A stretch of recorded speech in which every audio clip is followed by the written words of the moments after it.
यह कहानी हमें यह सिखाती है कि सोच की ताकत से इंसान अपनी किस्मत बदल सकता है। एक शहर के रेलवे स्टेशन पर एक भिखारी रहा करता था। वह ट्रेन में आने जाने वाले यात्रियों से भीख मांगकर अपना गुजारा करता था। एक दिन जब वह भीख मांग रहा था तो उसने एक लंबा सा आदमी देखा जो सूट बूट में था। भिखारी ने सोचा, यह आदमी अमीर लग रहा है, इससे मांगा तो अच्छा पैसा मिलेगा। उसने उससे भीख मांगी। उस आदमी ने पूछा, तुम हमेशा मांगते ही रहते हो, क्या कभी किसी को कुछ दिया भी है? भिखारी बोला, साहब मैं तो भिखारी हूँ, मेरे पास देने के लिए कुछ नहीं है। उस व्यक्ति ने मुस्कुराकर कहा, जब तुम्हारे पास देने को कुछ नहीं है तो तुम्हें लेने का भी हक नहीं। मैं व्यापारी हूँ और लेन देन में यकीन रखता हूँ। अगर तुम मुझे कुछ दोगे तभी मैं तुम्हें कुछ दूंगा। इतना कहकर वो आदमी ट्रेन में बैठकर चला गया। भिखारी उसकी बातों में खो गया। वह सोचने लगा, क्या वाकई मैं लोगों को कुछ नहीं दे पाता,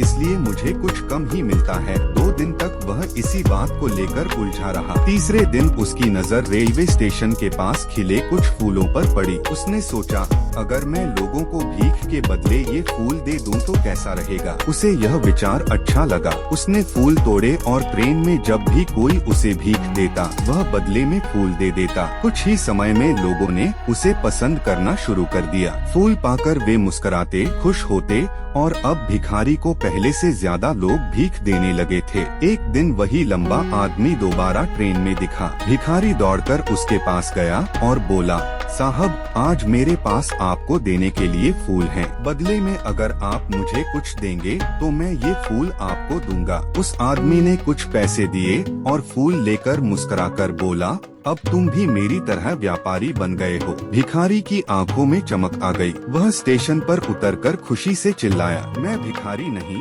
मैं व्यापारी हूँ, मैं भी अमीर बन सकता हूँ। लोगों ने उसे देखा और सोचा शायद पागल हो गया है, लेकिन अगली सुबह से वह भिखारी वहाँ कभी नहीं दिखा। 6 महीने बाद उसी स्टेशन पर 2 व्यक्ति सूट बूट में खड़े थे। एक ने दूसरे से हाथ मिलाते हुए कहा, क्या आपने मुझे पहचाना? दूसरा व्यक्ति बोला, नहीं, शायद हम पहली बार मिल रहे हैं। पहला व्यक्ति हंसते हुए बोला, नहीं, हम पहले भी मिल चुके हैं, मैं वही भिखारी हूँ जिससे आप 2 बार ट्रेन में मिले थे। दूसरा व्यक्ति हैरानी से बोला, ओ अब याद आया, लेकिन तुम तो अब एकदम बदल गए हो। वह बोला, हाँ अब मैं फूलों का व्यापारी हूँ, आपकी बातों ने मुझे मेरी पहचान करवाई।